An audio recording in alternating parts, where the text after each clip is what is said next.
નર્મદાની કેનાલ છે અને અહીં ખૂબ જ પ્રમાણમાં માછલીઓ છે. આ પાણીમાં ખૂબ જ પ્રમાણમાં માછલીઓ છે. આપણે જ્યારે આ ગાંઠિયા અમને નાખીશું તો દેખાડશે.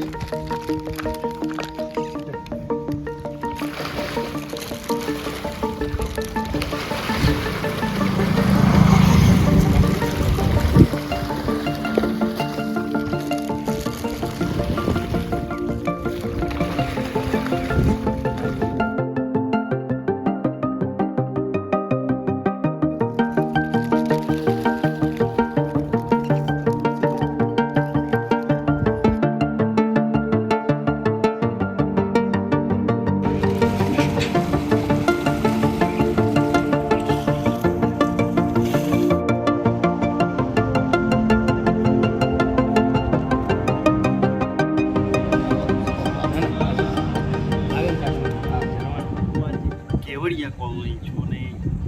આજે નર્મદા ડેમનો આખો વ્યૂ છે. પાછળ tent city of the Narmada જ્યાં રહેવાની સુવિધા છે.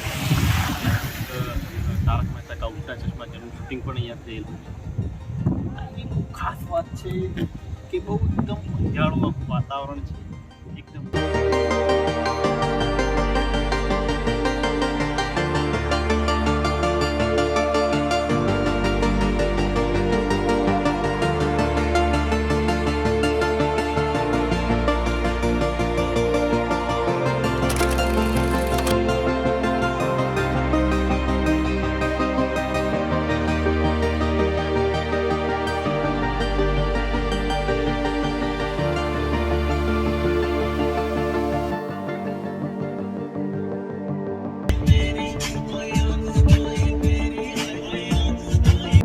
જે સરદાર સરોવર ડેમનો આ જે પાણીનો જે એરિયા છે એ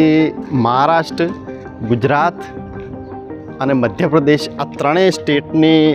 ત્રિસંગમ જે કહેવાય ત્રિવેગી સંગમ એનું થાય છે. અને એ બધો પાણીનો એરિયા છે એના લીધે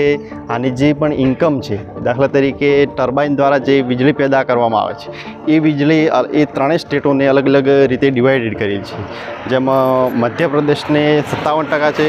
મહારાષ્ટ્રને 27% અને ગુજરાતને 16%. એ રીતે એનું આખું આયોજન કરેલું છે. પ્લસ અહીં બીજી જે ઇન્કમ છે એ ખાસ કરીને આ સ્ટેચ્યુ ઓફ યુનિટી જે છે એને વિશ્વની 8મી અજાયબી જ્યારે બનાવવામાં આવી છે તો એને અલગ અલગ રીતે એના આજુબાજુનો જે ટ્રાઇબલ એરિયા છે એ લોકોને રોજગારી મળી રહે એના માટે અલગ અલગ ઇલેક્ટ્રોનિક રિક્ષા બનાવવામાં આવી છે કે એમને એ લોકોને રોજગારી, ખાસ કરીને ત્યાંની મહિલાઓને માટે એ સુવિધા કરવામાં આવી છે કે એ લોકોને રોજગારી ઊભી થાય પોતાની રીતે. એ રીતે એનું છે. તો જે રીતે ડેવલપમેન્ટ કરવામાં આવ્યું છે ગુજરાત ગવર્મેન્ટ દ્વારા તો એનો ફાયદો પણ ઘણો પણ છે.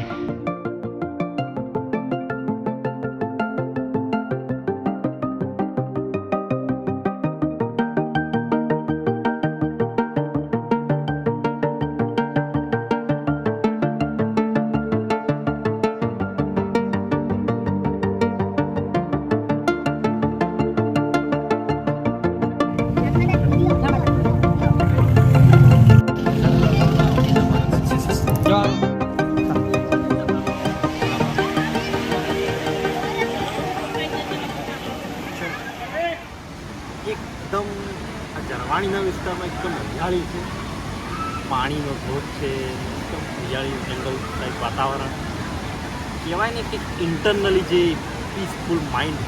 એ અહીંયા થઈ શકે એકદમ જે તમે જુઓ આજુબાજુ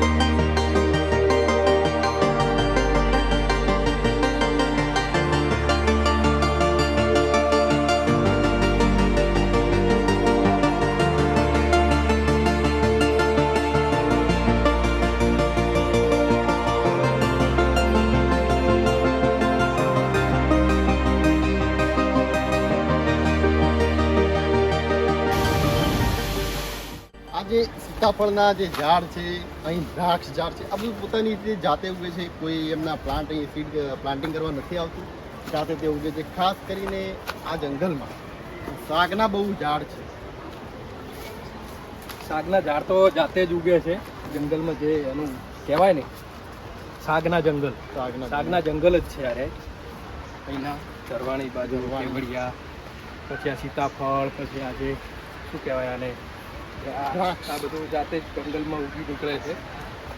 અહીં જે લોકો છે ટ્રાઇબલ એરિયાના તે અહીંયાથી કંકોડા વીણીને જે સ્પાઇન ગાર્ડ આવે કંકોડા વીણીને અહીંના વેચે છે અહીંના જે ટુરિસ્ટ આવે છે એમને વેચે છે અને પૈસા પોતાનો એક રોજગાર ઊભો કરે છે બરાબર એ એમનું ગુજરાન ચલાવે છે અહીંયા જમીનો પાછું જે કહેવાય જે પહાડો ઉપર જો ખેતી થાય છે એ પહાડો ઉપર ખેતી થાય છે આમાં જે એમનું તુવેર પછી મકાઈ આવું બધું આવે છે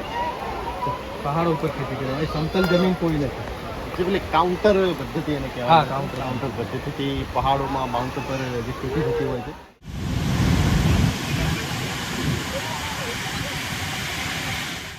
પાછળ જે તમે જોઈ રહ્યા છો એને રિવર ડેલ કહેવાય છે અને તે જે પાણી આવે છે જે આગળ આપણે જે જોયું હતું જે નર્મદાનું ટર્બાઇનવાળું જે પાણી આવે એ છે આને બનાવવાનું કારણ એ હતું કે આગળનો જે એરિયા છે સ્ટેચ્યુવાળો એના ઉપર પાણી ભરાઈ રહે એમાં પણ બોટિંગ કરવામાં આવે અને જે ત્યાં જે નજારો જે અમૂલ્ય એક અલગ જ પ્રકારનો નજારો લાગે એના માટેનું એક ત્યાં જે બનાવવામાં આવ્યો છે એના કારણે અહીંયા પણ એક અલગ જ પ્રકારનો એક મિની ડેમ બની ગયો છે લોકો આને મિની ડેમ તરીકે ઓળખે છે હું 2 દિવસથી કેવડિયામાં છું સ્ટેચ્યુની મુલાકાતને આ તે બધું મેં જોયું છે તો અહીં જે આ અલગ જ પ્રકારનું એક વાતાવરણ એક અલગ પ્રકારની વાઇબ જ્યારે મહેસૂસ થાય છે ત્યારે હું તમને થોડુંક સજેશન અપાવું કે જો તમારે આની મુલાકાતે આવવું હોય કેવડિયા કોલોનીની સ્ટેચ્યુ ઓફ યુનિટીને જોવાની તો અમુક વસ્તુઓને તમારે જોડે લઈને આવવું એમાં ખાસ કરીને એક તો પોતાનું વેહિકલ કેમ કે એ ટ્રાવેલિંગની છે એમાં પોતાની રીતે એક તો મજા આવે પ્લસ એક તો મેન જે છે એ ટાઈમ કે 2-3 દિવસમાં મોટું